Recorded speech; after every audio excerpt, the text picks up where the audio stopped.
C'est bon? Je vais continuer de mettre.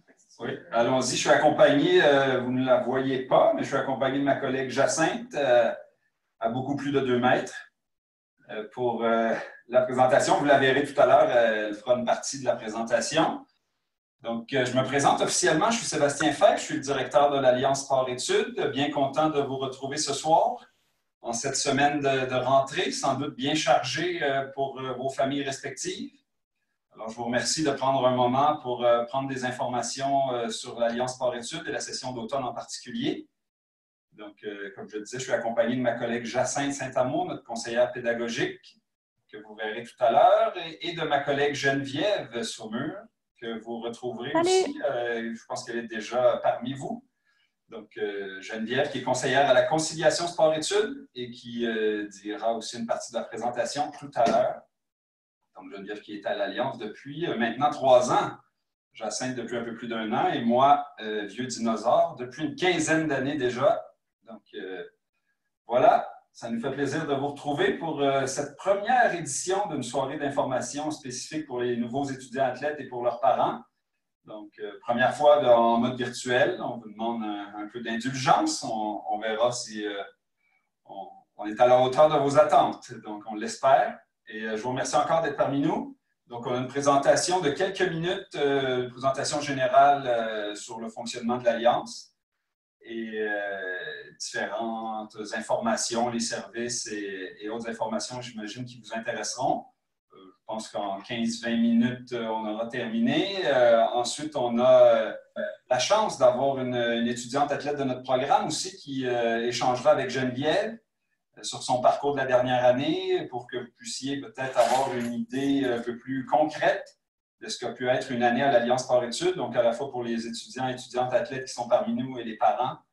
On pensait que ce serait intéressant d'avoir quelqu'un qui l'a vécu récemment, parce que Geneviève a quand même fait partie de l'Alliance, mais sans vouloir la vieillir, ça fait déjà un moment. Les choses ont un peu changé depuis, et moi, ça fait encore plus longtemps. Donc, je pense que ma dernière session, c'était 2009.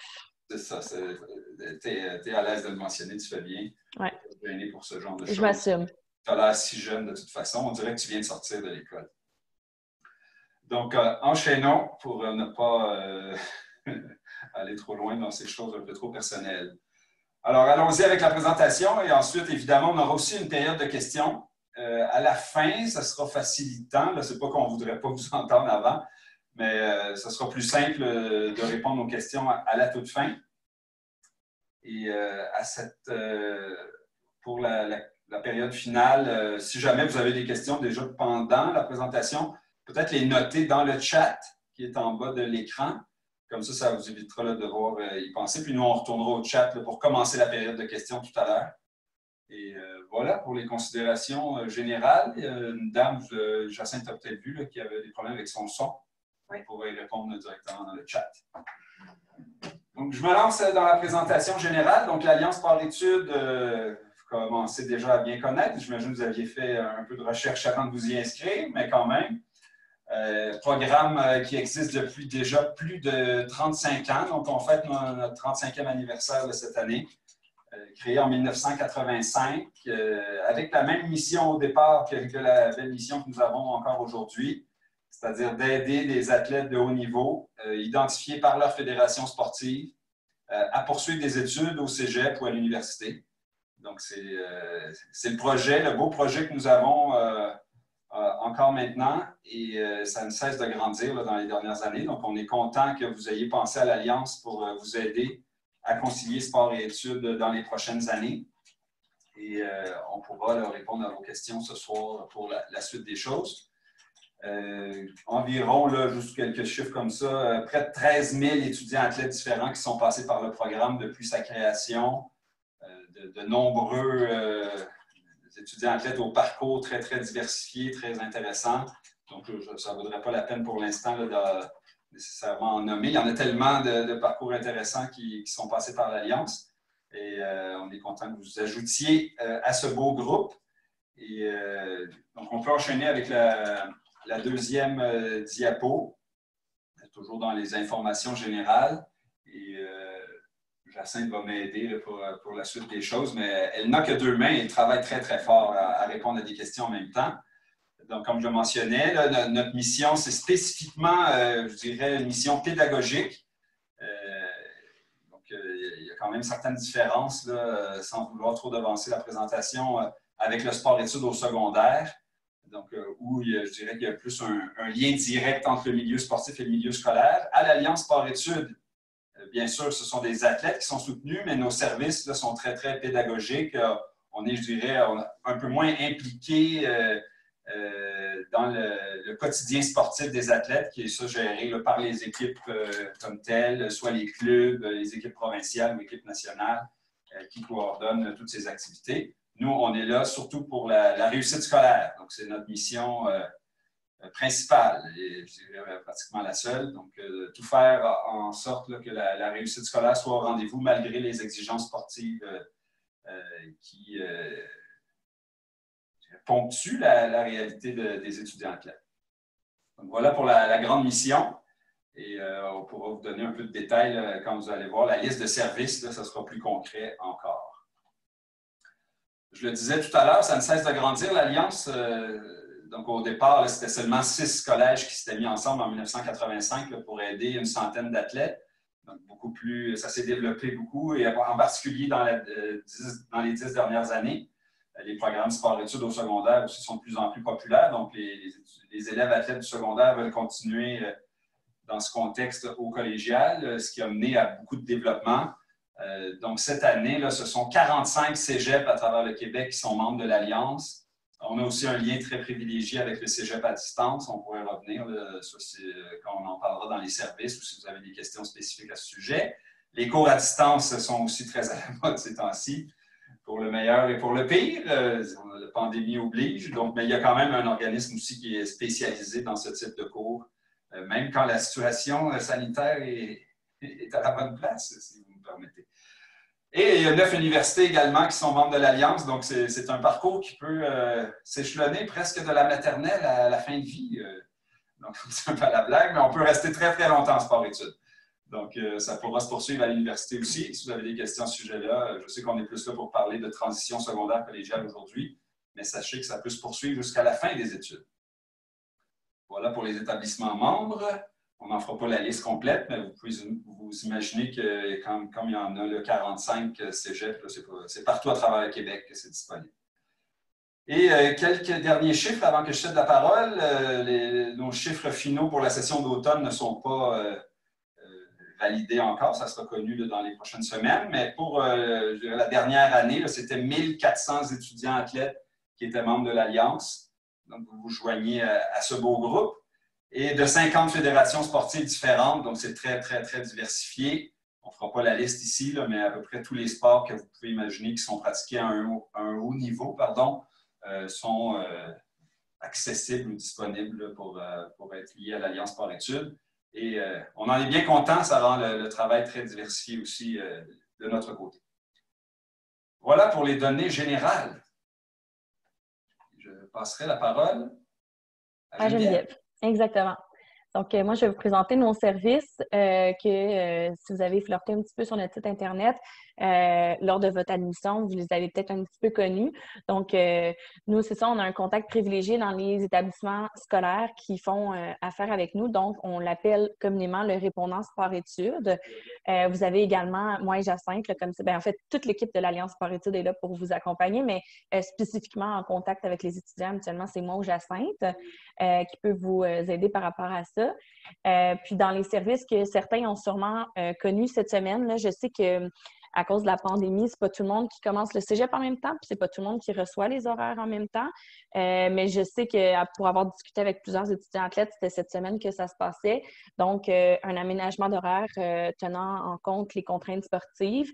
Puis également, encore une fois, cette année, à cause de la pandémie, il y en a que les contraintes sportives, c'est pas tout à fait clair. Fait que là, je pense que tout le monde va falloir qu'on soit compréhensif et patient par rapport à ça. Je sais que les cégeps travaillent vraiment fort pour accommoder au maximum les étudiants athlètes de l'Alliance Sport-études et normalement en priorité également. Donc, vous avez peut-être déjà eu ce service-là. Sinon, on a la collaboration avec les enseignants. Donc, puisqu'on a une entente avec l'établissement scolaire directement, les enseignants doivent se démontrer collaborateurs ouverts, à avoir une discussion, un échange pour soit la reprise de la matière, la reprise des examens et tout ça. Également, je voudrais préciser que c'est vraiment votre responsabilité d'aller voir vos enseignants. Donc,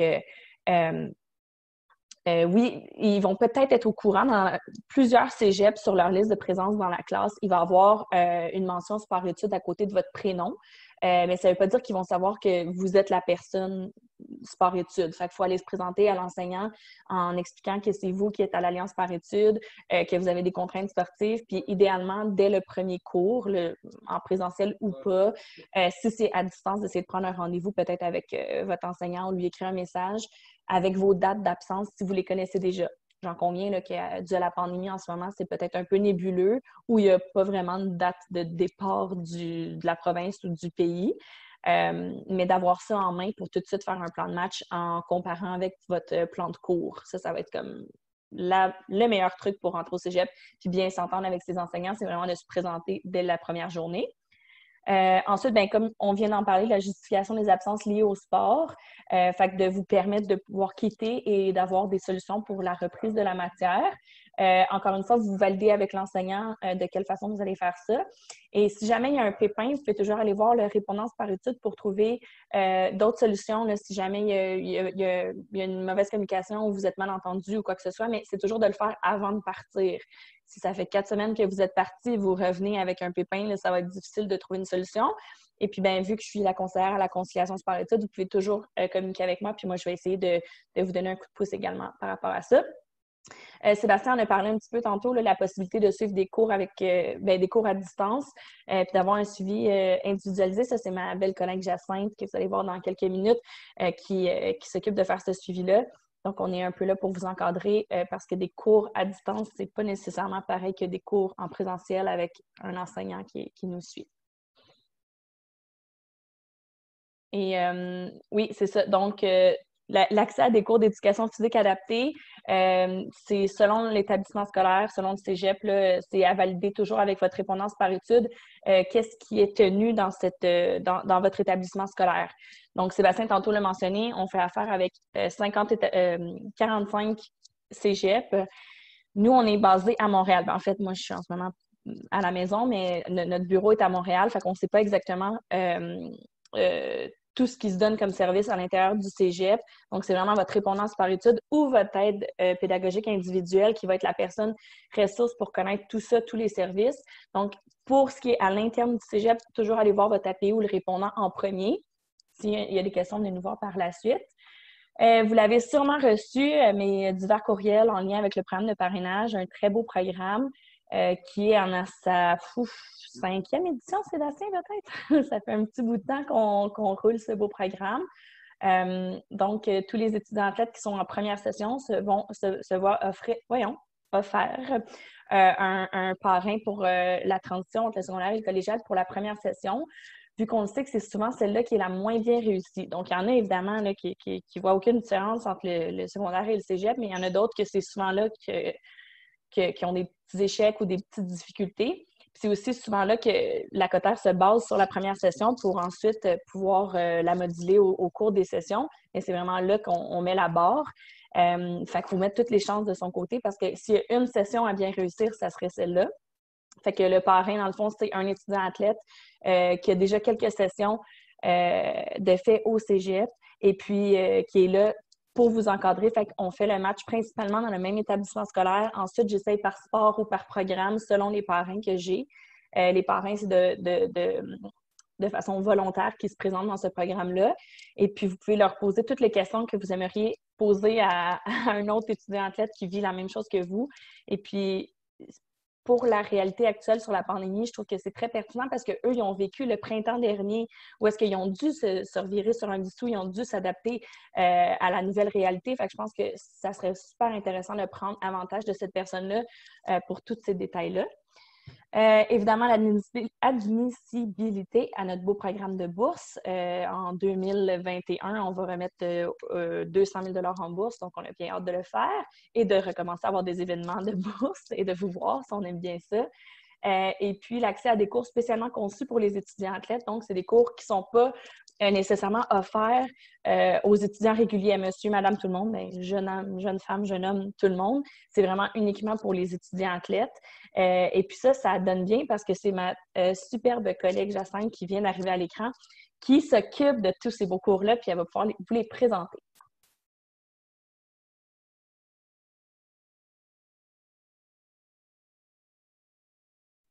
Oh boy, là, c'est rendu Sébastien qui est aux commandes. Ça veut dire qu'il ne sait pas comment enlever le mute.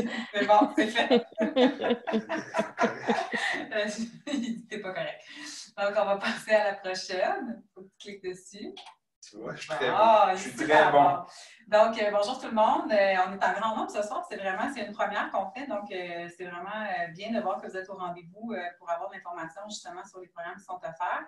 Je vais faire un survol des cours spécifiquement conçus pour les étudiants athlètes parce qu'en première session, ça peut faire partie des choix que vous pouvez prendre.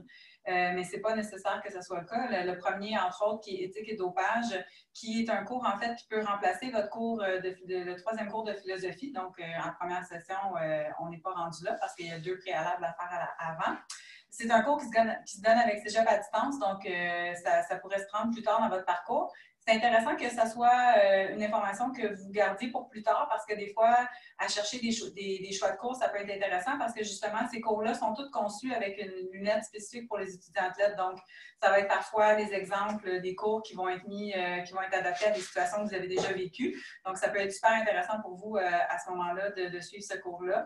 L'après-carrière de l'athlète qui se donne seulement à la session d'hiver cette année. C'est rare qu'on pense déjà à la retraite en rentrant au cégep, mais pour beaucoup de sportifs, ça va venir dans les prochaines années. Vous allez devoir peut-être pour certains penser à autre chose après une carrière sportive. Donc, ce cours-là, c'est vraiment un moment où vous prenez le temps de réfléchir à comment est-ce que vous pouvez consolider les acquis que vous avez eus à travers le sport, puis d'amener ça soit dans une carrière. Des fois, on prend on prend un programme au cégep un peu général en ne sachant pas trop où on s'en va, mais ce cours-là peut vraiment vous donner les outils pour pouvoir y arriver. Donc, ça peut compter en plus comme un cours complémentaire dans votre parcours, fait que ça peut devenir super intéressant pour vous aussi. Initiation à la psychologie de l'athlète, donc ça peut remplacer le premier cours de psychologie qui est offert dans le cadre du programme de sciences humaines. Même chose aussi pour, là je ne vois pas le titre parce qu'il y a des choses dessus, mais c'est psychologie sociale, merci, qui remplace le deuxième cours de psychologie en fait, donc c'est un peu le même principe. Ce cours-là se donne par commandite, donc vous pouvez en parler avec votre API ou avec votre répondant sport études si jamais vous êtes intéressé à le suivre parce que justement, ces cours-là, les cours de psycho, ils existent déjà dans le parcours, comme je disais tantôt, de sciences humaines, mais ceux-là sont à savoir vraiment axés sur des exemples de vie d'étudiants athlètes, fait que ça peut être encore plus intéressant et motivant pour vous de le suivre. Survol rapide sur les frais parce qu'on a des questions à ce niveau-là, donc qui arrivent parfois. Donc, les frais, vous avez déjà pour la majeure partie, si vous êtes convoqué ce soir à la rencontre, c'est que vous êtes déjà admis. Donc, vous avez fait un paiement de soit 40 $ si vous l'avez fait, si vous avez fait votre ouverture de dossier il y a quelques mois, mais depuis le 1er mars, 2 mars à peu près, on tombe en admission tardive, donc les frais augmentent à 80 $ pour la demande d'admission. C'est un frais unique que vous allez payer seulement une seule fois à l'ouverture du dossier, donc après ça, il n'y aura plus ce frais-là qui va revenir. Les frais administratifs, on parle de 46 $ par session. Pourquoi on le met là? Parce que vous allez voir apparaître ce frais administratif-là sur votre facture du cégep qui est émise par le cégep. Donc, c'est normal, ne vous inquiétez pas si vous voyez un frais administratif de 46 $ par session, c'est tout à fait correct et ça va apparaître sur votre relevé du cégep à ce moment-là. Et pour les athlètes qui sont identifiés espoirs, bien, malheureusement, ça ne fait pas partie de la subvention de base, donc qui nous est allouée par le ministère. Donc, on a un 70 $ par session qui, à ce moment-là, est facturé par l'Alliance par études directement. Donc, vous allez recevoir des courriels à ce niveau-là. Assurez-vous que les courriels qu'on a dans le dossier que vous avez indiqués au moment de l'admission sont les bons parce qu'on communique uniquement par courriel pour les frais espoirs ou en grosse majorité, en fait. Donc, si vous laissez passer ça, bien, malheureusement, il y a des fermetures de dossiers des fois qui vont se faire parce qu'il n'y a pas de frais de payer. Donc, c'est important de valider les adresses courriels Même chose pour les étudiants athlètes aussi. Je fais la parenthèse parce qu'on essaie de le mettre dans vos responsabilités que vous avez, mais l'adresse courriel que vous mettez dans votre dossier au moment de la création du dossier de l'Alliance par études, on l'utilise pour communiquer avec vous. Donc, si c'est une adresse courriel que vous utilisez très peu, bien, peut-être vous mettre un rappel une fois de temps en temps d'aller valider s'il y a des messages ou de vous mettre les notifications sur votre cellulaire pour que vous voyez qu'il y a un message qui apparaît à ce moment-là sur cette adresse courriel-là. Et donc, on arrive à une diapositive super intéressante justement pour le sujet qu'on voulait vous parler ce soir, qui est vraiment la transition entre le secondaire et le collégial. Donc, vous avez peut-être reçu pour une grosse majorité la trousse de première session qu'on a fait parvenir par courriel justement. On l'a aussi fait paraître dans l'infolettre qui est arrivée pour les nouveaux. Mais on trouvait important de prendre un moment pour regarder cette diapositive-là précisément avec vous, parce que la grosse majorité, en fait, des gens qui s'en viennent au collégial ont déjà eu un sport-études au secondaire. Et il y a quand même des différences qui sont importantes à voir justement entre les deux, notamment juste au niveau de la durée. Donc, on est habitué au secondaire d'avoir des étapes. Au cégep, si c'est votre première fois que vous arrivez au cégep, vous allez être surpris de voir que dans le fond, c'est 2 sessions de 15 semaines. Avec là, vous voyez des petites annotations parce que, évidemment, on ne peut pas ne pas en faire mention, mais cette année, il y a eu des petites exceptions parce que les cégeps ont une latitude cette année, c'est-à-dire qu'ils peuvent écourter leur session et de faire des sessions de 12 semaines. Donc, il y en a qui vont privilégier de commencer un peu plus tard dans la session ou qui vont finir plus tôt pour justement à cause de la pandémie en ce moment. Donc, ça peut être variable, mais règle générale, ce sont 2 sessions de 15 semaines que vous allez avoir.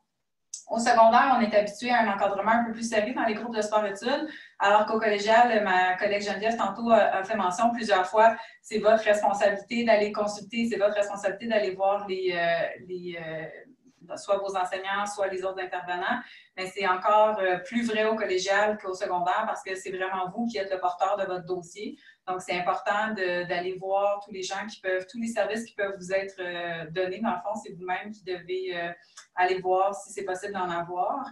Même chose, là, je vais peut-être sauter. Non, je ne le vois pas. En fait, au cégep, il y a différents services qui est possible d'avoir, en fait, et donc, vous pouvez vous renseigner auprès de votre API ou de la répondance par études. Entre autres, si vous avez des adaptations nécessaires, si vous avez des difficultés d'apprentissage, il y a des gens qui sont là, il y a un département complet de services aux étudiants qui est là pour vous aider, soit si vous avez des défis psychosociaux, des choses comme ça, vous allez pouvoir avoir des gens qui sont là pour vous appuyer. Mais encore plus, là, ça va être encore plus un défi parce que vous n'allez pas être sur place. Ça serait de poser la question parce que les services continus sont maintenus, mais sont maintenus à distance. Donc, je vous invite vraiment à prendre rendez-vous. Encore plus si vous avez un diagnostic ou si vous avez vraiment des défis au niveau de l'apprentissage, plus vous allez prendre un rendez-vous rapidement, plus vous allez avoir des services rapidement au cégep. Donc, je vous conseille vraiment de vous renseigner auprès de votre API pour ça. Au secondaire, bien, on est habitué que ce soit les parents qui justifient des absences. Au collégial, c'est complètement, comme on l'a fait mention tantôt, c'est vraiment votre responsabilité de mentionner que vous allez être absent.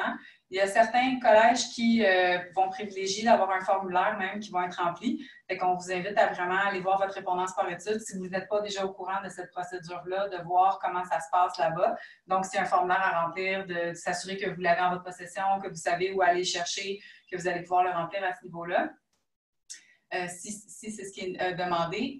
En sport-études au secondaire, on parle de groupe fermé, tandis qu'au collégial, un étudiant peut se retrouver, vous pouvez ne jamais croiser d'autres étudiants même qui sont athlètes dans votre collège. Donc, c'est pour ça que le programme de parrainage devient encore plus important parce que des fois, de connaître quelqu'un dans le collège qui vit une réalité similaire à la nôtre, ça peut être vraiment intéressant de voir c'est quoi son expérience aussi. On parle d'horaire allégé au secondaire, alors qu'au collégial, on parle d'un horaire qui est adapté. Donc, c'est un peu différent parce que la charge de cours normale va varier. En fait, là, c'est le prochain point aussi que je vais aborder. Mais au secondaire, donc, on parle de 7 à 9 cours par année qui vont être distribués, tandis que au collégial. Donc, vu que c'est des sessions qui sont distinctes à chaque fois, on va parler en moyenne de 4,2 cours pour être très précis dans la moyenne. Donc, à peu près, ça ne se peut pas, 0,2 cours, cherchez pas à trouver ça. Donc, on parle de 4 cours par session que les étudiants athlètes vont prendre. Effectivement, ça fait un parcours qui est plus long. Donc, on ne parle pas d'un deck qui est fait en 2 ans. Par contre, ça vous donne plus de temps pour pouvoir concilier votre sport et vos études. C'est vraiment ça qu'on essaie de faire en sorte qu'il fonctionne. Donc, à 4 cours par session, normalement, c'est ce qui va faire en sorte que ça va être une belle réussite. Surtout pour la première session, peut-être pas dans le cas où on est en ce moment, c'est un peu plus difficile, comme on le fait mention depuis le début, parce que et le sport et les études, les horaires sont un peu différents de ce qu'on est habitué de vivre, mais ça donne des belles conditions de réussite de prendre moins de cours peut-être à la première session parce que l'adaptation entre juste la matière, entre le secondaire et le collégial, c'est quand même une étape qui est quand même importante. Donc, de se donner une chance justement que ça fonctionne, de prendre moins de cours à la première session. Puis, si vous prenez une charge de cours de 4 cours par session, vous êtes considéré à temps plein. J'en fais la mention parce qu'on n'en parle pas tout le temps, mais temps plein versus temps partiel, en réalité, ça va être beaucoup au niveau des coûts qu'il va y avoir une différence. Donc, le temps plein va avoir, les frais de scolarité vont être moins chers. Dans le fond, ils sont gratuits, ils sont gratuits. Mais si vous êtes à temps partiel, donc vous allez payer des frais de scolarité. Et aussi, ça peut avoir une incidence sur vos assurances personnelles à la maison. Donc, si vous avez des assurances médicaments, des assurances médicales auprès de vos assureurs privés avec votre emploi, généralement, ils vont exiger que votre enfant, s'il est en bas de 25 ans, soit à temps plein aux études et de fournir une preuve. Mais à temps plein au collégial, on parle d'une charge de 4 cours par session. Et à 4 cours par session, vous pouvez quand même prendre, tantôt, on en a parlé, des cours à distance. On a un nouveau joueur aussi qui est parmi nous avec Cégep virtuel qui peut venir combler aussi par moment une offre de cours qui peut être plus difficile à combler à même votre Cégep au niveau de l'horaire. Donc, vous pouvez vous renseigner à ce moment-là. Puis l'été, vous pouvez suivre des cours, soit des cours d'été, soit des cours avec Cégep à distance. Donc, il y a moyen quand même de faire progresser votre parcours, mais tout en ayant une charge de cours plus réduite pendant les sessions. Un cours au secondaire, on parle d'un cours d'à peu près 1 heure, 1 heure et quart généralement. Au Cégep, ce sont des cours de 2 à 3 heures en règle générale. Avec la pandémie, encore une fois, vous voyez qu'il y a une grosse flèche qui est indiquée parce qu'en cas de pandémie, vu que ça va être majoritairement à distance pour beaucoup, bien, il va peut-être avoir des adaptations à ce niveau-là parce que 2-3 heures de temps assis devant son écran, c'est pas la même chose qu'assis dans une classe en présentiel. Donc, probablement que les cours vont être ajustés en conséquence. Petite mention à propos de ça, justement, je fais une parenthèse. Vos enseignants, en ce moment, il y en a qui savent déjà si le cours va être synchrone ou asynchrone. La différence entre les deux, c'est que synchrone, c'est que vous devez être présent au moment où le cours se donne. Vous devez être, donc, comme on est en ce moment, vous êtes live devant votre ordinateur. Et quand c'est asynchrone, c'est que le cours est enregistré et que vous pouvez l'écouter au moment où ça vous convient dans votre horaire. Donc, ça, c'est une distinction à faire qui va être importante parce que vous allez assurément avoir ça dans votre horaire à un certain moment donné. Il y en a pour qui c'est déjà indiqué dans l'horaire, il y en a pour qui vous allez l'apprendre au moment où vous allez avoir votre premier cours avec votre enseignant. C'est important de vous prendre des notes à ce niveau-là pour être certain de bien savoir justement quel cours est en mode synchrone, quel cours est en mode asynchrone. Grosse différence aussi entre le secondaire et le collégial, c'est au niveau des échecs. Donc, au secondaire, quand on a un échec et qu'on reprend le cours et qu'il y a une réussite, à ce moment-là, l'échec comme disparaît du dossier scolaire, tandis qu'au collégial, quand il y a un échec qui est là, l'échec va toujours demeurer dans ton dossier, c'est-à-dire que tu peux réussir, tu peux te réinscrire au cours et le réussir par la suite, mais ça va affecter ta cotère au niveau du calcul à la fin de tout ça. Donc, si vous voulez aller à l'université et que vous avez besoin d'avoir une cotère, bien, l'échec, malheureusement, ne disparaît pas de votre dossier à ce niveau-là. Donc, au secondaire, on parle de 80% du temps de matière présentée qui est en classe et d'à peu près 20% de travail personnel et études à la maison, qui des fois nous paraît beaucoup plus parce qu'on aime tellement faire des devoirs, tandis qu'au collégial, on parle de matière présentée qui est à peu près à 60% en classe et de 40% de travail personnel et études. Donc, c'est important que vous soyez au courant, que vous preniez en considération plutôt que la charge de cours quand vous êtes assis devant l'écran d'ordinateur, mais il y a toujours plus de travail qui vient avec après. Donc, ce n'est pas le même genre de devoirs ou de travaux que vous aviez au secondaire. Donc, il faut toujours vous prévoir du temps dans votre horaire, encore plus pour des sportifs qui sont très occupés pour faire des travaux. Donc, dans votre conciliation sport-études, c'est important de vous noter des moments dans votre semaine où vous allez vraiment accorder du temps à faire vos travaux parce que la charge est beaucoup plus importante que ce que vous êtes habitué au secondaire. Bravo, Jacinthe, pour cette belle présentation. Oui. Il faut que tu changes de diapo. J'y suis. C'est bon? Oui. Tu veux dire que c'est Geneviève? Ah non, c'est bon. Donc, qui fait quoi? Bien, on a déjà vu les deux premières personnes qui sont mentionnées. Fait que moi-même, qui est la conseillère de la conciliation par études. Donc, moi, comme je vous l'ai expliqué, bien, m'occupe du programme de parrainage. Je fais tout ce qui est en lien avec la conciliation par études. Fait que ça soit autant du niveau sportif que du niveau des études. Je peux vous aider par rapport à ça. On a une belle collaboration avec le monde sportif. Donc, si jamais vous avez des pépins avec votre entraîneur, votre fédération, peu importe, je peux peut-être vous outiller par rapport à ça. Et puis, également, du côté des études, bien, si jamais moi, je n'ai pas ma question, j'aurai ma collègue Jacinthe, qui est conseillère pédagogique, qui pourra m'accompagner par rapport à ça. Puis, elle, de son côté, bien, elle s'occupe vraiment plus du soutien scolaire, soit sur les informations, soit sur les choix de cours, soit sur les cours disponibles. Elle en a brièvement parlé tantôt du cégep virtuel, qui est un petit peu différent du cégep à distance. Fait que c'est comme deux entités, deux options pour vous donner des cours qui ne sont pas en présentiel. Donc, les fesses dans la classe, là, c'est d'autres options. Encore une fois, la première personne à qui il faut s'adresser pour ces options-là, c'est votre aide pédagogique individuelle. Mais on est toujours là pour répondre à toutes sortes de questions par rapport à ça. Et je l'avais mentionné pour les suivis individualisés qu'elle fait. Donc, si un de vous s'inscrit avec un cours au cégep à distance, vous allez avoir des petits courriels, le petit suivi avec Jacinthe qui va s'assurer que vous restez à jour dans vos devoirs. Donc, vous allez peut-être avoir un petit courriel en disant Salut Thomas, ça fait plusieurs semaines que tu n'as pas envoyé de devoirs. Il serait temps pour qu'on finisse le cours à temps, que tu en envoies un prochainement, comment ça avance et tout ça. Donc, c'est vraiment Jacinthe qui vous accompagne dans cette belle aventure de faire des cours de façon autodidacte. Puis évidemment, Jacinthe, elle est super bien positionnée avec les établissements scolaires pour partager les meilleures pratiques puis aussi trouver les points forts dans chacun des établissements puis essayer de promouvoir la même chose dans les autres établissements pour qu'on continue de s'améliorer et puis qu'on continue de vous offrir les meilleurs services possibles partout. On en a parlé vraiment beaucoup du répondance par études et de l'aide pédagogique individuelle. Donc, là, vous avez déjà reçu cette trousse-là, là, fait que je ne reviendrai pas trop en détail, mais en gros, c'est que ça se peut, selon votre établissement scolaire et selon votre choix de programme, que votre répondance par études soit la même personne que votre aide pédagogique. Tant mieux, ça reste une seule ressource. Les aides pédagogiques, il y en a souvent plusieurs par établissement et c'est souvent par programme. Donc, par exemple, si tu es en technique d'impression, tu vas avoir une aide pédagogique qui ne sera pas nécessairement ton répondance par études. C'est tant mieux, ça te donne deux options, deux ressources à aller voir, souvent pour toutes les questions qui sont sur ton cheminement académique. Fait que vraiment, si par exemple, tu es en technique d'impression, quel cours prendre, à quel moment, lequel tu peux déplacer à une autre session, lequel se donne une seule fois par année et une seule fois dans la session, c'est-à-dire le mercredi matin, tu ne pourras pas l'avoir à d'autres moments. C'est ton aide pédagogique individuelle. Ça, c'est vraiment comme le pro de ton cheminement dans ton programme à toi. Le répondance par études, lui, ça va être le pro de connaître nos services à nous et comment mieux te conseiller pour pouvoir te parler des cours exclusifs, du cégep à distance, du cégep virtuel et du processus à l'intérieur du cégep pour, comme Jacinthe disait tantôt, le formulaire à compléter si jamais tu dois t'absenter pour une compétition, un camp d'entraînement. C'est vraiment ton répondance par études qui va avoir cette information-là.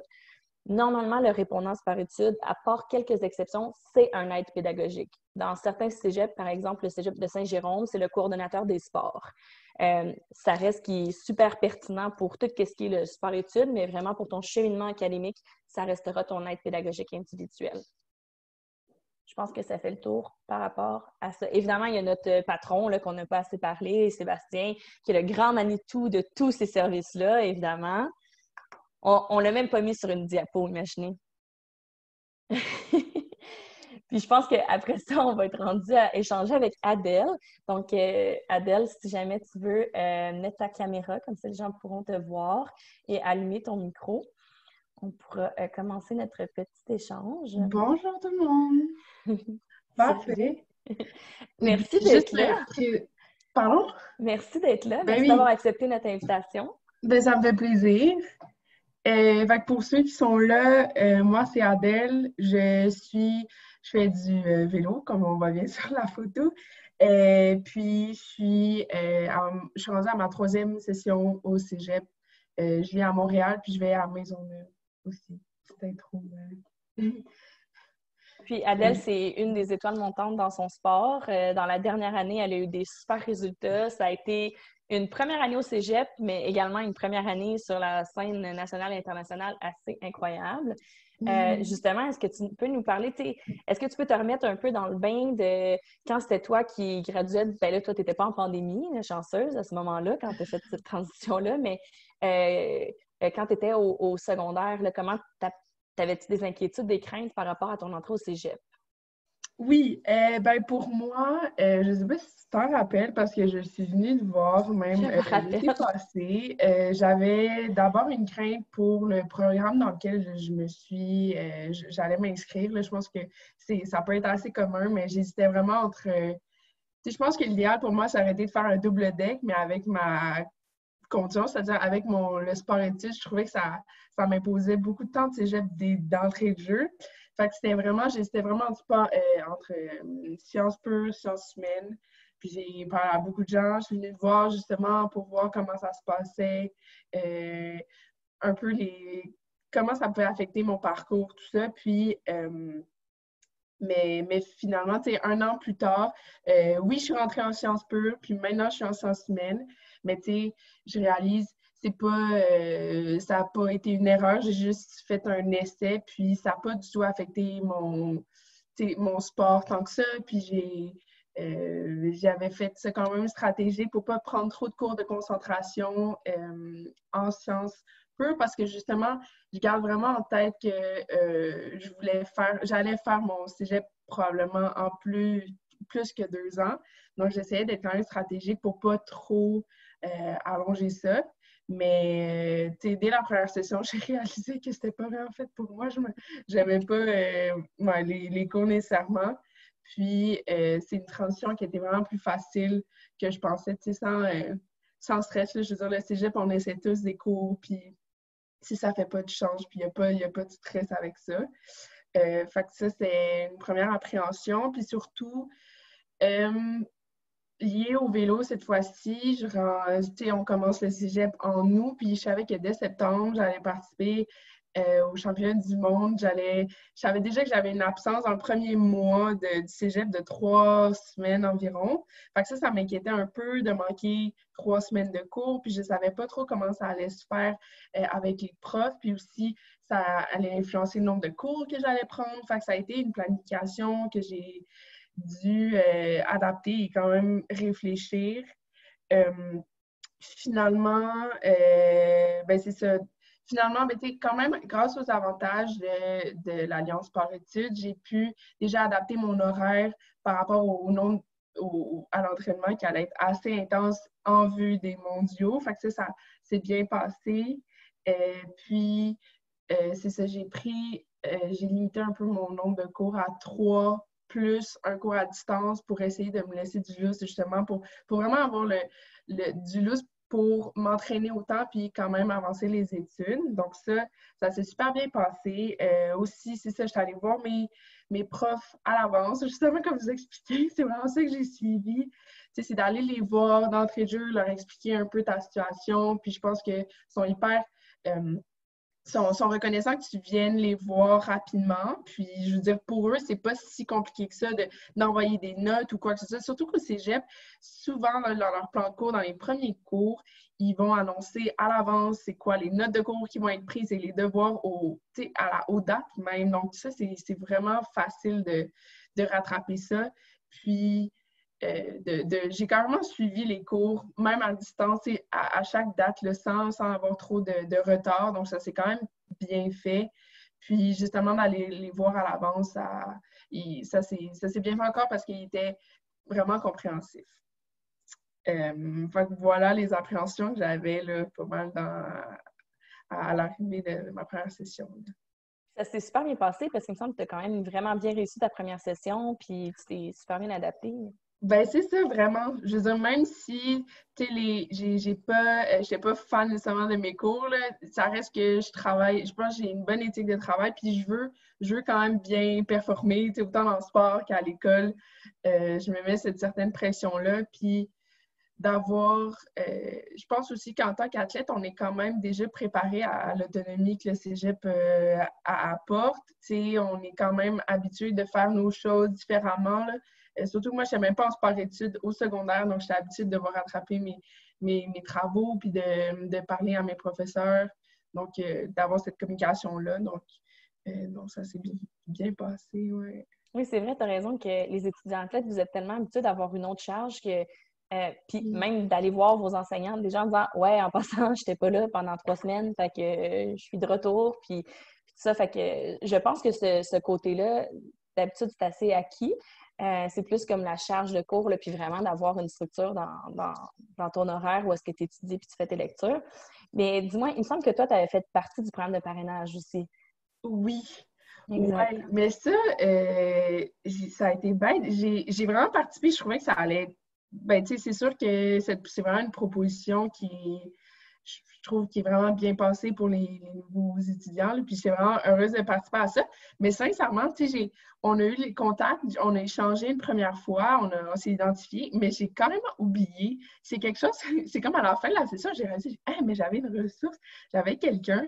Mais pour moi, ça a plus été de parler aux cyclistes, vraiment de mon sport, aux gens qui avaient déjà passé par là, pour poser des questions, justement, absence, le nombre de cours, cégep à distance, qui est quelque chose que l'on a souvent recours, nous, les cyclistes. Fait que ça a plus été ça, puis ça peut bien fonctionner avec ces gens-là, surtout si vous êtes plus proche des amis, la communication est peut-être plus facile, puis surtout, c'est ça, avec le sport, ils peuvent peut-être mieux comprendre.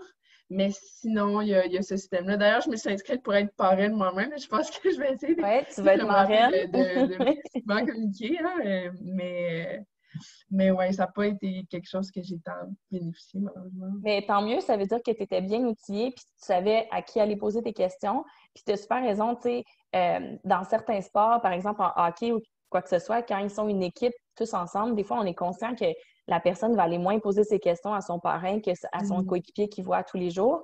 Mais ça reste que ça est déjà arrivé par le passé que les étudiants en fait se font pas si bien conseiller que ça par leur... Non, tout à fait. Moi, mon exemple personnel, c'est que mon frère, il m'avait dit que pour annuler un cours au cégep, j'avais juste pas besoin d'y aller. Puis le prof, il allait m'enlever. Non, c'est pas comme ça que ça se passe.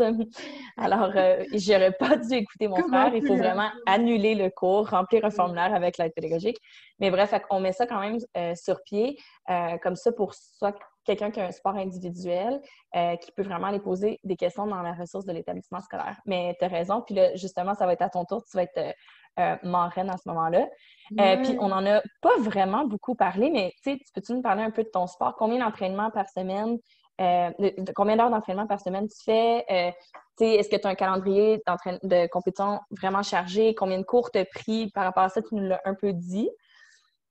Oui, alors en fait, en vélo, ça peut vraiment varier au cours de l'année parce que c'est quelque chose que, sincèrement, je roule à l'année longue, même s'il y a l'hiver. J'ai peut-être 2 semaines d'affilée de congé pendant l'année, puis c'est en automne, c'est le off-season qu'on appelle. Mais sinon, je m'entraîne généralement en 10 et 20 heures, dépendamment de la période de l'année puis de l'entraînement qu'on veut, du type d'entraînement qu'on veut aller chercher. En vélo aussi, il y a la particularité, c'est ça, l'hiver, puisqu'on ne peut pas vraiment rouler dehors. Souvent, on a recours à des camps d'entraînement, à beaucoup de voyagements. Puis, moi aussi, personnellement, je pratique 2 disciplines dans le cyclisme. Donc, autant je fais de la route, autant je fais de la piste. Puis ça, c'est des saisons qui sont complémentaires, c'est-à-dire que je fais la route l'été, puis l'hiver, je fais de la piste. Fait que ça fait vraiment comme beaucoup... Je suis un peu éparpillée partout. C'est comme, il y a des saisons fortes, des saisons basses, un peu comme tout le temps. Donc voilà, ça fait en sorte, à cause des mondiaux, la première session, l'an passé, j'ai pris comme 4 cours. Puis l'hiver, généralement, j'ai carrément pris ma session à distance pour prendre des cours à distance que je faisais, là, comme j'en prenais 2 à la fois, puis j'en complétais le plus possible. Puis j'ai même étiré ça jusqu'à l'été J'ai choisi comme un cours de langue, un cours que je trouvais le fun pour l'été, mais c'est comme ça que j'avance l'école en parallèle avec l'entraînement. Ouais. Comment ça se passe au cégep quand tu dois t'absenter? Parce que tu es quand même au collège de Maisonneuve, là, où est-ce qu'on a. C'est un des collèges, où je pense que c'est le collège où est-ce qu'on a le plus d'étudiants athlètes, vu que, premièrement, il est collé sur le stade olympique puis l'INS Québec, fait que c'est comme facilitant pour plein d'étudiants. Mais comment ça fonctionne à ton cégep pour t'absenter? C'est ça. Pour vrai, j'allais voir pas mal.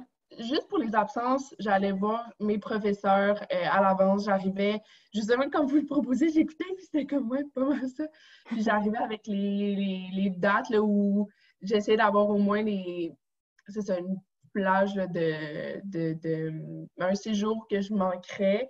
Puis, tu sais, je comptais un peu les cours que j'allais manquer. Puis c'est juste d'établir, tu sais, communiquer avec le prof, d'aller le voir, ou en ce moment, ça serait plus de lui écrire. Puis, c'est de voir qu'est-ce que tu manques, comment tu peux rattraper, s'il y a des examens, des évaluations, comment arranger ça.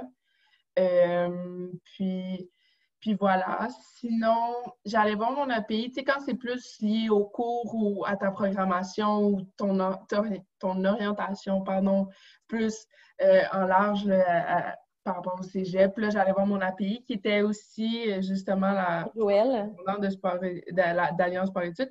Fait que ça, c'est hyper facilitant. Puis c'est ça, tu sais, ils ont beaucoup d'expérience. Donc, côté orientation, ça a bien été, surtout pour justement me diriger plus vers les sciences humaines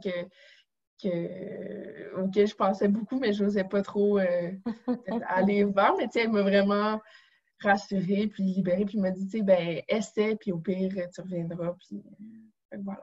C'est exactement à ça que ça sert, le cégep. Hein? C'est-tu plate pour toutes les autres provinces qui n'ont pas cette option-là? Parce que le cégep, c'est à ça que ça sert. C'est de goûter, de découvrir, puis d'apprendre à se connaître aussi. Puis justement, il n'y a pas d'erreur. Tu ne peux pas te dire « je regrette d'avoir fait ce cours-là ».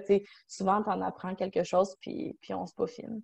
Puis dis donc, si on parle de la situation actuelle, comment as-tu vécu? Mais là, toi, tu étais déjà à distance à la session d'hiver. Ouais. Donc, ton printemps, ça n'a pas trop dû affecter tes études, mais ton sport, ça a dû complètement changer ta saison. Oui, pas mal. Donc, c'est ça, comme tu as commencé à dire, c'est ça. Pour le cégep à distance, j'étais chanceuse. Tout était bien. Le cégep, tous mes cours étaient à distance. Donc, ça n'a pas trop chamboulé quoi que ce soit. C'est juste que là, je subis l'adaptation au Zoom et tout ça. C'est comme en retard un peu que je m'adapte. Puis, c'est ça, dans mon sport, j'ai déjà comme, à force de voyager beaucoup, j'avais déjà ce mécanisme d'adaptation, c'est-à-dire d'établir une nouvelle routine, puis juste de continuer, de garder un rythme d'entraînement, tout ça. Fait au début, quand tout a figé un peu, j'ai continué j'étais chanceuse aussi, là, avec le vélo, je pouvais continuer à en faire dehors, oui, toute seule.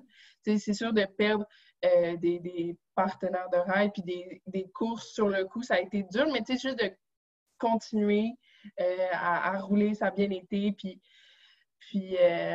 en plus, c'est ça, j'ai parlé à mon entraîneur, tout ça, on a adapté un peu les entraînements, mais ça a été quand même smooth. C'est sûr que quand ça commençait à être un changement assez définitif, au bout d'1-2 mois, là, de ne pas voir de course revenir, là, ça a été plus un coup psychologique, où est-ce que j'ai dû j'ai dû revenir un peu aux sources, puis réaliser un peu, retrouver une motivation, puis réaliser pourquoi je faisais ça, puis de penser plus à long terme, de voir ça comme une expérience que j'avais quand même le privilège d'avoir à ce moment-là de ma carrière, alors que je ne suis pas à la veille des Olympiques, je ne suis pas, c'est là, au pic de ma carrière. Donc, c'est de trouver une manière de regarder ça avec du positivisme. Positif. Puis, fait que voilà. Puis, j'ai été changer tranquillement là, pendant l'été, parce que c'est là que la plus belle saison, évidemment, pour rouler. Les groupes ont été permis, donc là, j'ai pu retrouver du monde avec qui rouler. Puis, il y a même eu des courses qui ont recommencé tranquillement, là, des courses individuelles. Mais ça, c'est quand même quelque chose auquel s'accrocher. Donc, ça, c'était quand même agréable de retrouver cette étincelle de compétition-là. Un peu d'adrénaline. Oui, exact. Puis là, de voir justement, j'ai mes Québécois, là, les premières courses de peloton qui sont qui recommence là, la fin de semaine prochaine. Fait que ça, j'ai vraiment hâte aussi. Mais voilà. Puis plus personnellement, je pense que ça a été surtout après la fin de l'été, tu sais, qui est toujours une période où est-ce que tu te dis, tu sais, il n'y a plus d'école, puis que de faire des choses. On dirait l'été, c'est là que tu veux en profiter, tout ça. Puis pour moi, ça a été la difficulté de trouver un peu un sentiment d'accomplissement à travers ces mois-là que j'ai été un peu pognée chez nous. Oui, m'entraîner, oui, faire des choses, mais on dirait que tu le vois moins parce qu'on a été tous restreints, veux pas. Puis c'est d'être reconnaissante pour ce qu'on a pu faire, puis je pense de retrouver cette satisfaction-là malgré tout. Effectivement. Ça s'est ressenti, je pense, même chez les gens qui ne sont pas des athlètes. Ouais, ben c'est ça, sûrement. Mais tu as raison, c'était particulier. Puis ben là, ça reprend de plus en plus. Là, justement, l'école reprend, puis là, les sports reprennent. Donc, une mini-normalité, on se le souhaite. Et puis, en terminant, est-ce que tu aurais un conseil à donner à des étudiants athlètes qui vont être en première session? Est-ce qu'il y aurait quelque chose que toi, tu aurais eu besoin d'entendre ou que tu as entendu qui t'a vraiment aidé à ta transition entre le secondaire et le collégial? Ben, moi, comment je l'ai abordé, surtout le cégep, je pense que c'est d'être organisé, vraiment. Ça, c'est un cliché, on dit tout ça parce que tu accèdes à beaucoup de liberté d'un coup. Puis souvent aussi, cégep, c'est là que tu tournes 18 ans. Fait que c'est vraiment là que la vie s'ouvre à toi. Tu as toutes les possibilités, tu as beaucoup plus de temps, tu choisis tes cours, tu es tellement plus autonome. Fait que je pense que c'est de garder cette organisation-là, pas seulement pour tes parents, de finir tes cours et d'avoir des bonnes notes, mais plus de savoir où est-ce que tu t'en vas. Je pense que c'est une période où est-ce que tu peux te perdre, puis c'est correct aussi. Mais je pense qu'en gardant cette organisation-là, tu gardes un peu ton sens, puis tu restes authentique par rapport à toi-même, par rapport à où est-ce que tu veux aller, que tu sois athlète ou normal. Je pense que c'est important de garder cette authenticité-là, puis de suivre le parcours qui convient de toi, plus que de te faire influencer. Puis, c'est ça, je dis pas de clencher ça en 2 ans, mais juste de comme continuer à faire les choses pour une raison. Je pense que c'est facile de se perdre dans cette période-là. Wow! On ne l'a pas payé, je vous le jure, on ne l'a pas payé pour ce genre de réponse. Mais là, peut-être qu'on y en doit toute une, on verra ça. Mais wow, merci Adèle d'avoir participé à l'appel, d'avoir été toi-même super authentique et toujours aussi rayonnante. Puis j'ai vraiment hâte de te voir courser cette année. Je suis sûre que ça va être aussi spectaculaire que l'an passé. Puis ben c'est ça, merci d'avoir été avec nous, je l'apprécie vraiment beaucoup. Nous, on va passer, je pense, à la période de questions. Si tu veux rester avec nous, je t'invite. Sinon, tu peux quitter si tu le souhaites. Ben non, c'est ça. Je serais là si jamais des gens ont des questions. Ils sont démutés, t'as-tu entendu ça? Merci. Avec la petite barre dessus. Merci, Adèle. Thank you. Oui, merci à mon tour de te remercier, Adèle. C'était vraiment intéressant. Merci, tu es très, très bonne. Un naturel. Bravo, Geneviève, pour le choix d'Adèle. Donc, c'était très intéressant de t'écouter. Et ta sagesse est impressionnante. Bon, voilà pour les fleurs. Et on passera aux questions. Soit si vous avez des questions, soit pour Adèle directement, pour Geneviève, Jacinthe, pour moi, ou des questions ouvertes qu'on verra. Là, on chicanera pour décider qui essaie de répondre. Je peux me permettre une petite parenthèse. Aujourd'hui, notre cher ministre Roberge, qui n'est pas notre ministre, mais qui est le ministre de l'Éducation. Il y a un autre ministre de l'Enseignement supérieur, là, si vous suivez la politique, qui est Mme McCann, qui a fait peu d'interventions dans les derniers jours, mais M. Roberge a été beaucoup au micro. Et entre autres, aujourd'hui, pour parler des programmes sport-études au secondaire, qui, à moins que la tempête d'aujourd'hui le fasse changer d'idée, qui normalement serait reporté au plus tôt au 1er octobre. Ça a amené un peu de confusion là, chez certaines personnes et on comprendrait, là, parce que c'est quand même notre nom, l'Alliance sport-études. Et nous, vous le savez, c'est pour les cégeps, les universités. Et contrairement au sport-études au secondaire, où les deux univers sont très imbriqués, au collégial, les athlètes suivent les programmes d'entraînement de leurs entraîneurs, des fédérations sportives, des clubs. Donc, à court terme, pour la grande majorité des athlètes qui sont inscrits chez nous, il n'y a pas vraiment d'impact en lien avec la nôtre aujourd'hui. Autre que s'il y a des athlètes inscrits chez nous qui souvent s'entraînent aussi avec le groupe sport-études de secondaire, là, ça pourrait créer peut-être un peu d'irritant. Je ne sais pas comment les gens vont s'organiser au secondaire, mais pour les athlètes qui s'entraînent, je dirais, de façon un peu plus indépendante ou plus avec des plus vieux, pas d'impact de notre côté, en tout cas selon ce qu'on en comprend. C'est pas géré de la même façon. Donc, voilà pour la petite parenthèse liée à l'annonce d'aujourd'hui. Et question, j'ai cru voir une question apparaître. Donc, est-ce que la facture des frais administratifs de la première session a déjà été envoyée? Pas nécessairement, ça dépend des collèges. Si on parle du 46 si c'est le frais de 46 pour le frais de base à payer au collège, il y en a qui envoient ça à l'avance, et il y en a qui vont l'envoyer pendant la session. Donc, c'est variable selon les cégeps. Pour le 70 pour les frais espoirs, au moment où vous l'avez reçu au moment de l'admission ou juste après. Ensuite, une autre question sur le nombre de cours. Je ne l'ai pas lu, mais je sens que tu es une bonne lectrice. J'allais justement en parler. J'allais faire également une parenthèse. La question, c'est si j'ai bien compris, il est préférable de prendre environ 4 cours par semaine. J'imagine que c'est par session dans notre première session. Dans le fond, les cours par semaine, selon les cours, là, si tu prends par exemple un cours de chimie, ça se peut que tu ailles, c'est 2 fois dans la semaine. Fait que des fois, ben là, en pandémie, je ne sais pas ça a l'air de quoi, là, mais souvent, c'est une fois qui est la théorie, puis une autre fois que tu es en laboratoire. Puis même selon les écoles, des fois, tu as 2 fois la théorie, donc mettons 2 fois 2 heures de théorie, puis 1 fois 1 heure en laboratoire. Fait que ça, c'est selon le cours que tu prends. Puis encore une fois, les cours de technique, ça peut varier. Donc, par exemple, tu es en technique policière, tu peux avoir un cours de maniement d'armes.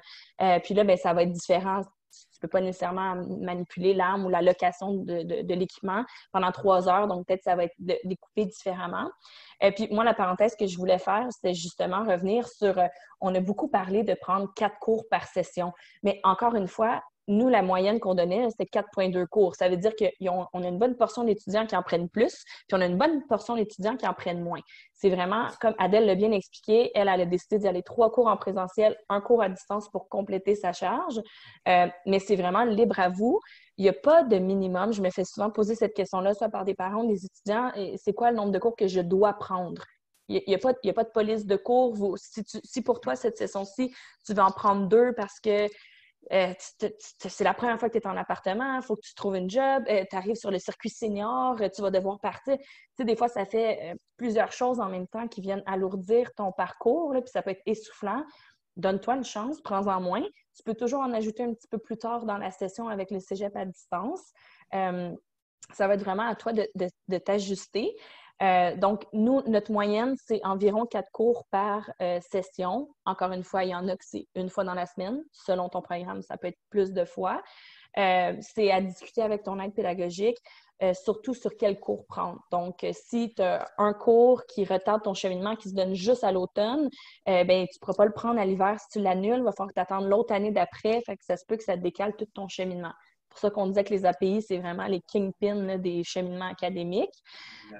Et puis, moi, je voudrais ajouter que faut enlever la pression de finir le DEC en 2 ans. Il n'y a personne qui demande, il n'y a pas d'université qui demande un DEC en 2 ans. Ça, c'est pas vrai, c'est un vieux mythe.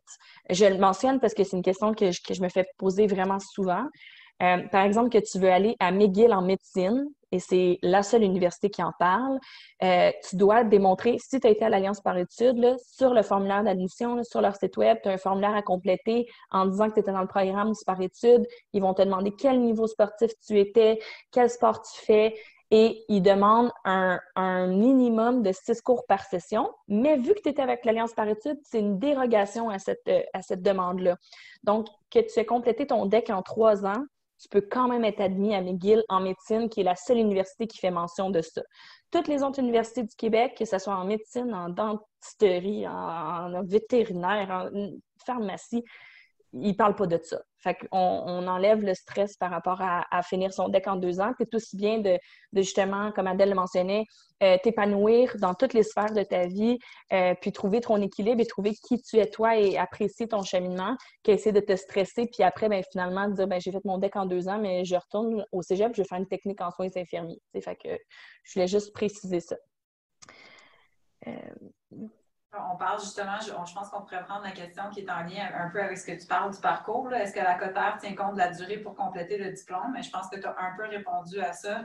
Mais non, effectivement, c'est pas comme ça que la cotère est calculée. C'est un très, très long calcul, en fait, qui est très, très long à expliquer. Mais ça tient plus en compte du cours groupe du collège où est-ce que tu es. Ça a pas à voir avec la durée de ton diplôme, pour l'obtention de ton diplôme.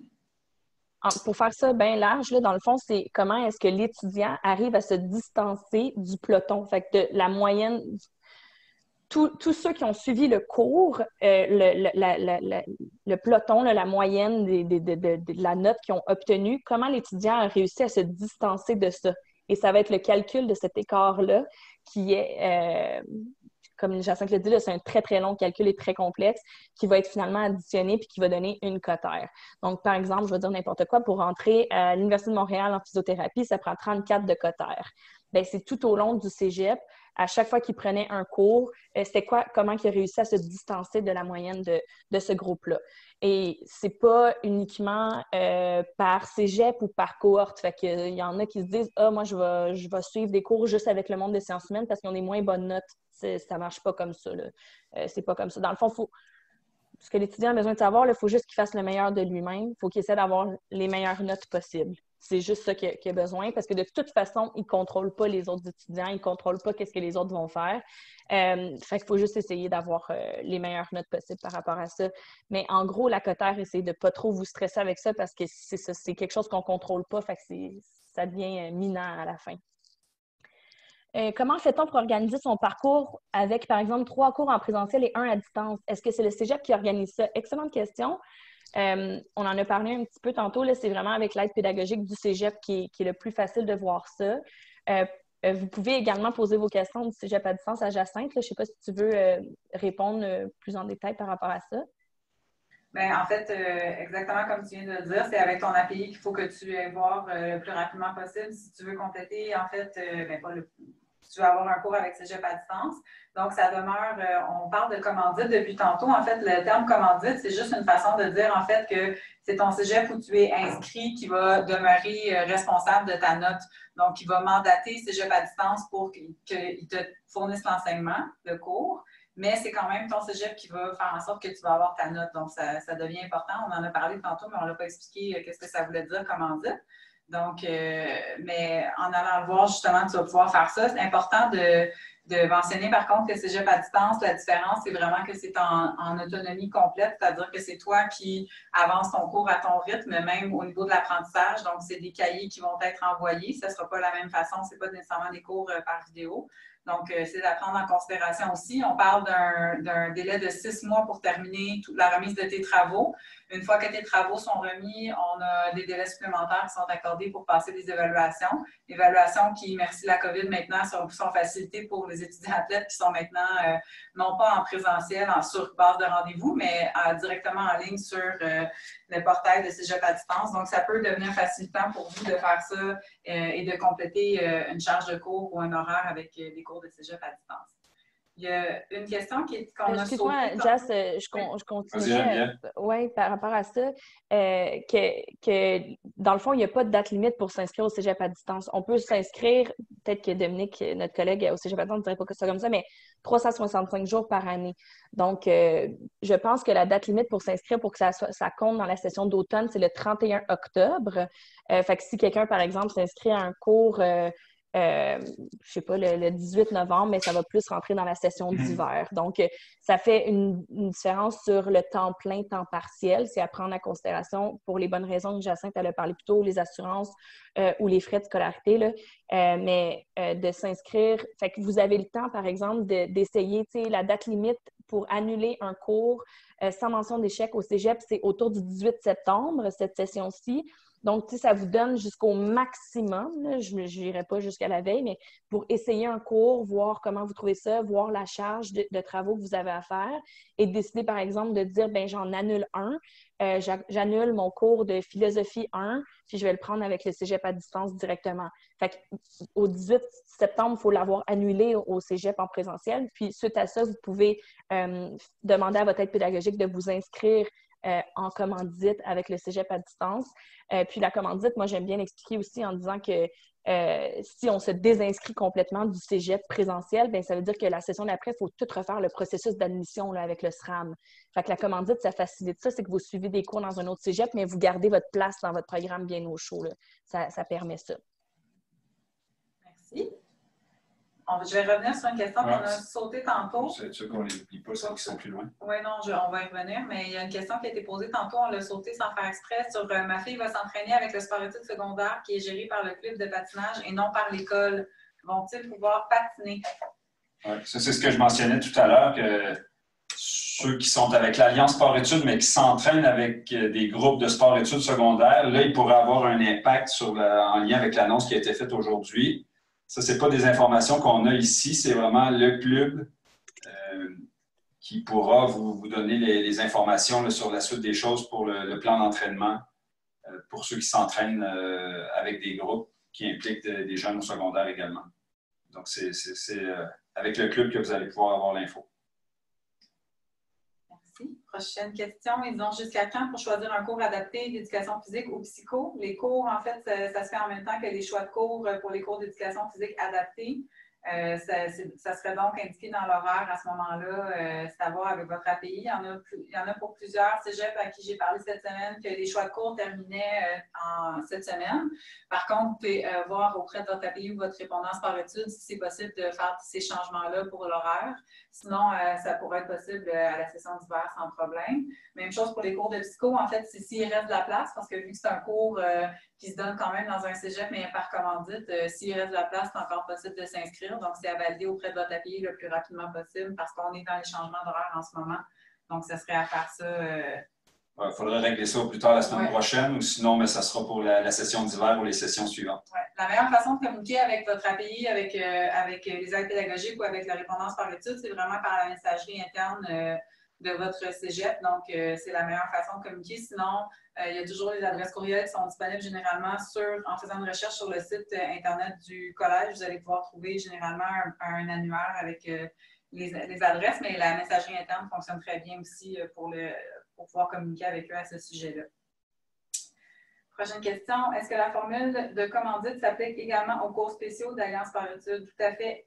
C'est la seule façon, en fait, de s'y inscrire. Donc, faut, encore une fois, on vous réfère, on va dire le nombre, on aurait dû compter le nombre de fois qu'on dit API. Mais donc, c'est encore une fois passer par votre API pour pouvoir avoir accès à ces cours spéciaux, justement. C'est la seule façon d'y accéder pour l'instant. API étant l'acronyme pour aide pédagogique individuelle, pour ceux qui ne l'auraient pas compris tout de suite. Donc, toujours via l'aide pédagogique individuelle pour les demandes de commandite pour suivre des cours à l'extérieur du cégep, que ce soit avec cégep à distance, cégep virtuel, les cours spécifiques pour étudiants athlètes. C'est toujours l'aide pédagogique qui permettra cette possibilité. Autre question? Je parlerai brièvement du cégep virtuel puisqu'on n'en a pas beaucoup parlé, puis c'est normal parce que ce n'est pas nécessairement la première session que les gens vont essayer ça, mais le cégep virtuel, je pense qu'ils ont encore un petit bout de temps pour s'inscrire à des cours du cégep virtuel parce que d'habitude, ça commence 2 semaines après la session en présentiel et ça termine 2 semaines après la session en présentiel également pour laisser le temps justement aux étudiants d'ajuster leur horaire. Puis ça, c'est des cours qui sont, contrairement, le cégep à distance, c'est vraiment tu reçois tes livres à la maison et tu es seul. Tu décides à quelle fréquence tu le fais. Tu as un tuteur, c'est même pas un enseignant, mais qui est disponible pour répondre à tes questions, mais tu avances vraiment à ton propre rythme. Si tu veux clencher ça en 3 semaines, c'est toi qui décides. Bonne chance. C'est rarement le cas. D'habitude, les gens s'éternisent un peu plus longtemps. Fait que si procrastiner, c'est ta force, là, c'est plus fort que toi, c'est peut-être pas nécessairement cette option-là que tu veux aller. Pas la première session, en tout cas. Non, définitivement pas la première session. Et puis, le cégep virtuel, ça, c'est vraiment un cours virtuel comme nous, on est en train de le faire. Fait que tu as une classe virtuelle, tu as des collègues de classe, tu as un enseignant qui est là devant toi à t'enseigner à chaque semaine. Donc, tu as un horaire comme en cours en présentiel. C'est juste que tu peux le faire de chez toi ou d'un café ou de ton camp d'entraînement si jamais tu es à l'extérieur. Mais ça reste que tu as quelqu'un qui est là un peu pour superviser ton avancement. Fait qu'il y a vraiment quelqu'un qui s'occupe de dire, bon, mais à la semaine 3, tu es supposé avoir lu tel chapitre et faire telle chose. Fait que ça, pour certaines personnes qui savent que quand ils sont laissés à eux-mêmes, les choses avancent un peu moins vite, ça serait peut-être une meilleure façon. Puis ça également, ils ont un petit peu plus de temps pour pour s'inscrire à ces cours-là. Ouais, ce qui est important de mentionner aussi, c'est que ce sont des cours de soir. Donc, ça, c'est si jamais ça convient bien avec votre horaire ou vous n'avez pas été capable de placer suffisamment de cours à votre horaire régulier au cégep et vous voulez en ajouter un qui ressemblerait aux cours que vous aurez de toute façon ces temps-ci, parce que presque tous les cours sont dans le mode virtuel. Habituellement, le cégep virtuel avait, je dirais, des avancées technologiques et c'était bien innovant, mais là, ils sont devenus un peu comme tout le monde. La différence, c'est que leurs cours sont le soir et ça fait quelques années que ça existe. Donc, les profs, normalement, qui offrent ces cours-là, ils ont été habitués à utiliser les outils technologiques et d'offrir un cours intéressant, même en mode virtuel, ce qui n'est peut-être pas le cas de l'ensemble des profs. Voilà, je m'arrête pour... Ce n'est pas possible de s'inscrire uniquement à un cégep virtuel, donc il faut absolument être inscrit dans un cégep déjà pour pouvoir le faire. Donc, c'est juste des cours par commandite. Pour l'instant, ce n'est pas un établissement scolaire comme tel. C'est important quand même de le mentionner. Donc, si vous voulez faire des études avec cégep virtuel, c'est uniquement par commandite. Ouais. C'est seulement, excuse-moi de t'interrompre, Jacinthe, c'est seulement quelques cours qui sont disponibles. Vous ne pouvez pas faire votre deck au complet avec cégep virtuel. C'est pour compléter votre session. Et si vous googlez cégep virtuel, vous allez voir la liste des cours qui sont disponibles à la session d'automne et à la session d'hiver 2021. Il y a une liste là, qui est déjà disponible pour les cours le soir. Voilà, est-ce que c'est complet pour cégep virtuel? Oui. On a d'autres questions? On va enchaîner. Non, c'est tout. C'est tout? C'est tout, pas d'autres questions. C'est bon. On est quand même très content de cette première édition. Si vous avez d'autres questions qui vous viennent un peu plus tard ou que vous voulez poser plus directement, on est disponible. Je dirais la meilleure façon, c'est par courriel. Vous pouvez aller sur le site de l'Alliance Sport-Études. Vous allez dans Équipe, je ne sais pas si c'est comme ça que ça s'appelle, mais vous allez trouver nos coordonnées. On a mis nos beaux adresses. Il y a même les deux adresses courriels des deux personnes les plus importantes de l'Alliance. Les autres ne sont pas là, c'est pas grave si je dis ça. Et c'est Geneviève et Jacinthe pour répondre à vos questions. Et, donc, n'hésitez pas. Comme vous l'avez vu, là, ils ont plein de réponses et elles sont intéressantes et drôles en plus. Donc, allez-y, communiquez avec Geneviève ou Jacinthe et dans les prochaines, peu importe quand, n'hésitez pas à aller sur nos médias sociaux également. Beaucoup d'actions. On a Delphine et Marielle qui sont aussi très importantes dans l'équipe, même si elles ne sont pas là actuellement, qui s'occupent des médias sociaux. On est très actifs, le Facebook, Instagram, Twitter et autres. Donc, pour des nouvelles, on a notre infolettre aussi mensuelle. On vous invite à la lire et vous allez pouvoir trouver beaucoup d'informations. Je vois apparaître une autre question pendant que nous allions conclure. Jacinthe, s'il vous plaît. Est-ce que le cégep à distance, c'est la même chose que le cégep virtuel? Non. Cégep à distance, comme on comprend là, que ce n'est pas toujours évident, mais cégep à distance, c'est vraiment un cheminement très, très individualisé. On va à son propre rythme, on reçoit des livres et tout ce qu'on a à faire un peu de façon classique, un cours par correspondance, on pourrait dire. Et on avance à son propre rythme avec des devoirs à remettre. Et quand tous les devoirs sont remis, on peut faire l'examen. Ça peut s'échelonner, comme Jacinthe le disait plus tôt, pendant 6 mois pour la période de devoirs. Et après ça, on a quelques mois pour faire l'examen final. Alors que cégep virtuel, c'est le même rythme qu'une session normale, environ 15 semaines, avec un enseignant qui nous accompagne avec un cours par semaine où on doit se connecter via Zoom ou une autre plateforme. Donc, c'est vraiment plus un cours virtuel, alors que cégep à distance, c'est un cours qu'on fait par soi-même. Mais les deux, ce sont des cours reconnus là, par l'ensemble des collèges. Donc, c'est deux bonnes méthodes, mais avec chacune ses particularités. Là. Et comme on l'a dit, c'est très important aussi de le mentionner. Il faut nécessairement passer par son aide pédagogique individuelle au cégep pour avoir accès à ces cours-là du cégep à distance ou du cégep virtuel. Et ce sont des personnes là, qui ont toutes les informations aussi pour expliquer comment s'inscrire et à quel cours on peut s'inscrire dans ces deux partenaires. Voilà pour la distinction entre les deux pour les cours à distance. Mais c'est très important pour les athlètes de haut niveau d'avoir accès à ce type de cours pour des périodes, je dirais, spécifiques, des sessions où les exigences sportives sont très élevées. Mais la très grande majorité des cours suivis par les étudiants athlètes le sont quand même dans les cégeps. Sur place, toujours la parenthèse pandémie pour cet automne, mais habituellement, la majorité des étudiants athlètes vont suivre leurs cours sur place. Il y a quand même une certaine facilité d'avoir un contact direct avec des collègues, avec l'enseignant aussi qui qui est présent. Les taux de réussite sont plus élevés, mais je ne veux pas non plus noircir trop le tableau. Les taux de réussite sont très bons également à Cégep virtuel. Cégep à distance, ça prend une bonne organisation, comme l'a dit Adèle tantôt. Mais il y a de bons taux de réussite également et ça peut convenir à d'autres étudiants athlètes. Mais les cours sur place restent aussi très intéressants et les profs sont très conciliants. Il y a des avantages à avoir beaucoup de flexibilité avec Cégep virtuel, Cégep à distance, mais vous n'avez pas à vous inquiéter du niveau de flexibilité des enseignants aussi dans les cours sur place. Voilà, c'était une longue réponse, mais... Toutes ces informations-là sont disponibles aussi sur le site Internet de l'Alliance par études. En fait, si vous allez dans l'onglet « Services », vous allez avoir, entre autres, tous les cours qu'on a parlé tantôt, qui sont les cours exclusifs. Il y a une fiche qui est là qui doit vous donner plus d'indications à ce niveau-là. Donc, si vous n'avez pas retenu toute l'information, elle est disponible sur le site. Même chose pour la distinction entre Cégep à distance et Cégep virtuel.